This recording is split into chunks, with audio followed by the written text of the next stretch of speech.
अब उठ भी जा मोना, नहा ले, लड़के वाले आते ही होंगे। मेरी नाक कटवाने का एक भी मौका तू मत छोड़ना। अरे मम्मा, तुम इतना परेशान क्यों हो रही हो? मैं बिना नहाए हुए भी हीरोइन से कम नहीं लगती हूँ। 2 मिनट में तैयार हो जाऊंगी। कभी नहीं सुधरेगी तू। जब तक यहाँ है कर ले अपनी मनमानी। शादी के बाद तुझे समझ आएगा मैं ये सब क्यों बोलती थी। तू पहली बार मिलेगी आदि से, इम्प्रेशन अच्छा पड़ना चाहिए। तेरी नई जिंदगी की शुरुआत है, कम से कम आज तो नहा ले। क्या मम्मा, मैं ये सब नहीं मानती हूँ। मोना पिंकी के डर से नहाने चली जाती है, लेकिन पानी देखते ही उसकी हालत खराब होने लगती है। वो अपने जैकेट और टोपी तक नहीं उतारती है। ओह ओह ओह, इतनी ठंड। ये मम्मा भी ना, मुझ पर जरा भी दया नहीं आता इनको। चल मोना, तू तो एक्ट्रेस है ही, शुरू कर दे अपनी एक्टिंग। मोना पानी से भरी बाल्टी जमीन पर गिरा देती है और नहाने की एक्टिंग करने लगती है। उफ, ये ठंड। इधर मानो अपने मुंह पर पानी के छींटे मारकर निकलती है।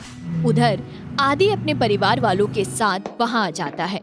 मोना को देखते ही संगीता उसे पसंद कर लेती है और कहती है, इतनी ठंड में मोना रोज नहाती है, और क्या चाहिए हमें? हम तो बस अपनी बहू में यही गुण चाहते हैं, सो हमें मिल गया है। मोना और आदि का रिश्ता तय हो जाता है, लेकिन पिंकी चिंता में डूब जाती है। इन लोगों को जब ये पता चलेगा कि मोना महीनों तक नहीं नहाती तो क्या होगा। देखते ही देखते शादी का दिन आ जाता है और दोनों की शादी हो जाती है। विदाई के वक्त पिंकी मोना से कहती है, ससुराल में रोज नहा लेना, रसोई में बिना नहाए मत जाना। मेरी इज्जत तेरे हाथ में है। मम्मा, तुम बेफिक्र रहो, मैं देख लूंगी सब। तभी वहां संगीता आकर कहती है, क्या खुसुर पुसुर चल रही है माँ बेटी में? दोनों की बातें खत्म हो गई हो तो हमारी बहू को विदा कीजिए बहन जी। बस यूं ही बहन जी। पिंकी मोना को समझाकर विदा कर देती है। ससुराल में मोना को सभी पसंद करते हैं। अगली सुबह संगीता मोना को 4 बजे उठा देती है और कहती है, बहू उठकर नहा लो, आज तुम्हारी पहली रसोई है। मोना आधी नींद में कहती है, इतनी ठंड में रोज रोज कौन नहाता है? 15 दिन पहले ही तो मैं नहाई थी। अब मैं नहीं नहाने वाली जब तक गर्मी नहीं आती है। संगीता मोना को हिलाते हुए कहती है, ये क्या कह रही हो तुम बहू? हड़क कर मोना उठती है और कहती है, अब वो नींद में थी इसलिए कुछ मुंह से निकल गया। मैं रोज नहाती हूँ मम्मी जी, अभी तुरंत मैं नहा कर आती हूँ। मोना अपने कपड़े लेकर नहाने जाती है। पानी देखते ही उसकी आत्मा शरीर से बाहर निकलने को तैयार हो जाती है। बहुत हिम्मत करके जैसे ही वो पानी को हाथ लगाती है, उसके दांत किटकिटाने लगते हैं। ओही माँ, मैं तो मर गई। नहीं बाबा नहीं, मुझसे नहाया नहीं जाएगा। यहाँ कौन सा मम्मा है जो बाहर कान लगाए खड़ी होगी? बिना नहाए निकल जाती हूँ। तैयार होकर मोना नाश्ता बनाती है। कई दिनों से ना नहाने के कारण उसे खुजली आने लगती है और ये सब संगीता देख लेती है। बहू तो रोज नहाती है, फिर इसे खुजली क्यों आ रही है? कहीं कोई गड़बड़ तो नहीं? फिर थोड़ी देर बाद मोना सबको खाना परोसती है। जल्दीबाजी के कारण मोना आज परफ्यूम लगाना भूल जाती है और उसकी बॉडी से बदबू आने लगती है। बहू, लगता है तू आज ठीक से नहाई नहीं है। नहीं नहीं मम्मी जी, मैं पूरे आधे 1 घंटे तक नहाई हूँ आज। लेकिन मैंने तो देखा था भाभी, आप 5 मिनट में ही बाथरूम से बाहर आ गई थी। मोना तुरंत अपने कमरे में जाती है और ढेर सारा परफ्यूम अपने पर छिड़क लेती है।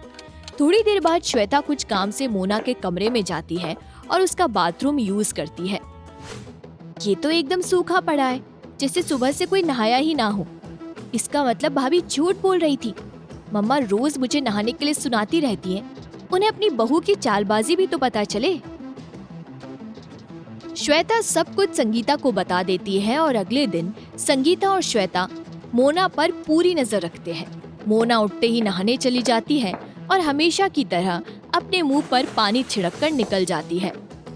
हे भगवान, जल्दी से गर्मी आ जाए, फिर मैं रोज नहाऊंगी। कितने दिन तक ऐसे एक्टिंग करनी होगी? अब मैं थक गई हूँ। ये सब संगीता और श्वेता छुप कर सुन लेती है और मोना पर संगीता का गुस्सा फूट पड़ता है। आज तक कोई भी मेरी रसोई में बिना नहाए हुए नहीं गया है। छी, इतने दिनों तक कौन नहीं नहाता है। आदि को जब ये पता चलता है तब वो कहता है, आज से तुम मेरे कमरे में नहीं रहोगी। इतनी गंदी रहती हो तुम, सो डर्टी। महीने तो कौन नहीं नहाता है, छी यक।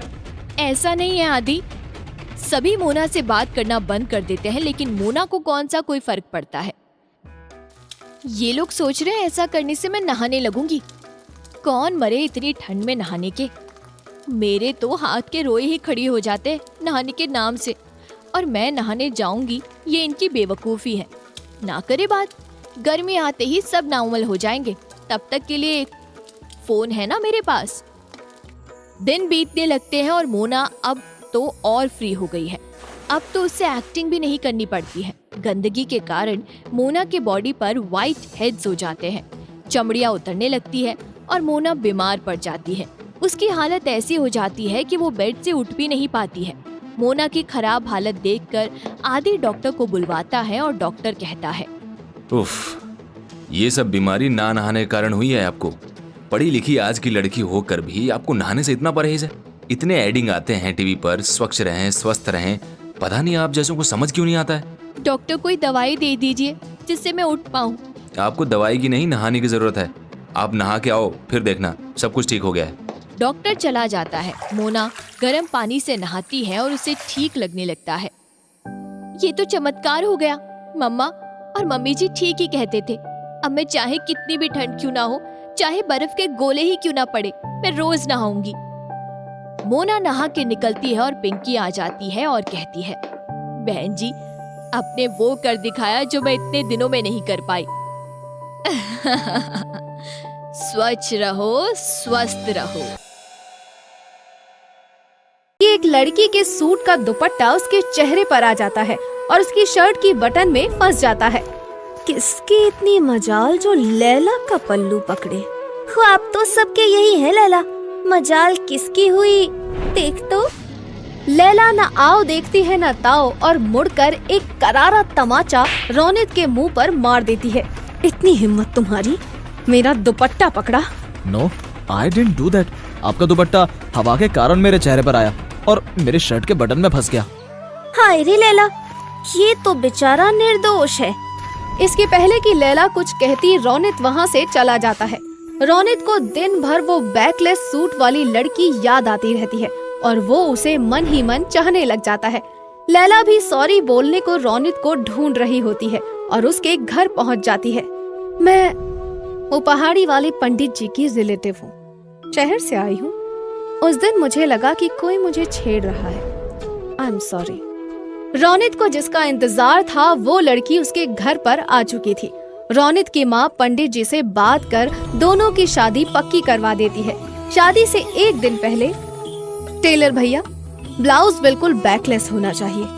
ये तो मेरा बचपन का सपना था जो पूरा होने वाला है, और हर दिन के लिए एक न्यू बैकलेस ब्लाउज रेडी करवा दीजिए। शादी के दिन लैला अपना बैकलेस ब्लाउज पहनकर फेरे के लिए बैठ जाती है, जिसे देखकर सभी औरतें उसकी बातें बनाने लग जाती हैं। अरे छबेली, ये लैला तो तेरी भी माँ निकली। ऐसा ब्लाउज इससे अच्छा तो पहनती ही ना। वही ना चाची, तू तो मेरे ब्लाउज को तीखा कहती थी। देख ले शहर की बहुओं का चलन। औरतें तो औरतें, सभी मर्दों की नजर भी बस लैला की पीठ पर ही थी, जिसमें से एक हलवाई तो पूड़ी तलने की जगह बस उसे ही देखे जा रहा था। रोनित का भी भाग्य है सोने की कलम से लिखा हुआ। ऐसी किस्मत मेरी होती तो मजा आ जाता। सभी की बातें सुनकर शोभा खून का घूंट पी लेती है और बस शादी संपन्न हो जाने का इंतजार करती रहती है। शादी के दूसरे दिन लैला सुबह सुबह उठकर अपनी डिजाइनर बैकलेस ब्लाउज पहनकर तैयार होकर बाहर जाने को निकलने लग जाती है। अरे बहू, ऐसे कपड़ों में कहाँ जा रही हो तुम? कल की बात और थी, तुम्हारी शादी थी तो मैंने कुछ नहीं कहा। अब तुम मेरे घर की बहू हो। ऐसे खाली पीठ, वो भी नई बहू, बाहर जाए शोभा नहीं देता। आपकी ऐसी सोच के कारण ही तो रोनित शहर की लड़की को बहू बनाना चाहता था। मम्मी जी आप टेंशन मत लीजिए, कोई स्यापा नहीं होगा। मैं सब संभालना जानती हूँ। टेलर से कल पहनने के लिए ब्लाउज भी तो लेना है। ये कहकर लैला टेलर के पास जाने निकल पड़ती है। रास्ते में वो हलवाई फिर से लैला को देख लेता है और उसका पीछा करने लगता है। मैम साहब, आप तो रौनित बाबूजी की मेहरारू है ना? मैंने ही आपकी शादी में खाना बनाया था। ओह गॉड, फाइनली। तुम्हारा नाम क्या है? तुम्हें पता नहीं तुमने मेरा काम कितना आसान कर दिया है। मुझे एक कुक की तलाश थी क्योंकि मुझे खाना बनाना ही नहीं आता। मेरा नाम रंगा है मैडम। वही मैं कहना चाहता था कि आप काम करती हुई शोभा नहीं देती। लैला हिलती डुलती अपने ससुराल रंगा को लेकर पहुंच जाती है। अरे बहू, अपनी पहली रसोई तो बना, तेरे ससुर जी भूखे हैं। मुझे भी बहुत जोरों से भूख लगी है। और ये रंगा को क्यों ले आई तू? माँ जी, अब इस उम्र में आप खाना बनाती तो अच्छा नहीं लगता, तो मैंने एक कुक रख लिया। ये हमारा सारा काम कर देगा। एक बार कमरे में आ बहू। शोभा लैला को कमरे में ले जाकर कहती है, इस रंगा की नजरें मुझे कुछ ठीक नहीं लग रही हैं बहू। मुझे पता है माँ जी, आप ये सब कुछ मेरे पैसे बचाने के लिए कह रही हैं। ऐसा कुछ भी नहीं है। अब से खाना रंगा ही बनाएगा। मैं बाजार जाकर राशन ले आती हूँ। रंगा पहली रसोई बनाने में मेरी मदद करेगा। लैला थैली लेकर राशन लेने निकलती है, जहाँ एक फुक्के वाला उसका बैकलेस ब्लाउज देखकर गाना गाने लगता है। रूप तेरा मस्ताना, प्यार मेरा दीवाना। लैला एक तमाचा फुक्के वाले को मारती हुई कहती है, और लो हो गई भूल। मुझे कोई कमजोर लड़की मत समझना जो तुम्हारे गाने सुनकर चुपचाप चली जाए, समझे? लैला राशन खरीद कर घर जाती है और अपनी पहली रसोई रंगा की मदद से बनाती है। लैला अपनी सास की बात को नजरअंदाज कर अपने मन की ही करती है। कुछ दिन बाद एक दिन जब लैला घर पर अकेली थी, रंगा रसोई से आवाज लगा कर कहता है, आज क्या खाओगी? क्या बनाओगे रंगा? मुझे खा लो। ये कहकर रंगा लैला के सामने आकर खड़ा हो जाता है। तुम्हारी ये मजाल?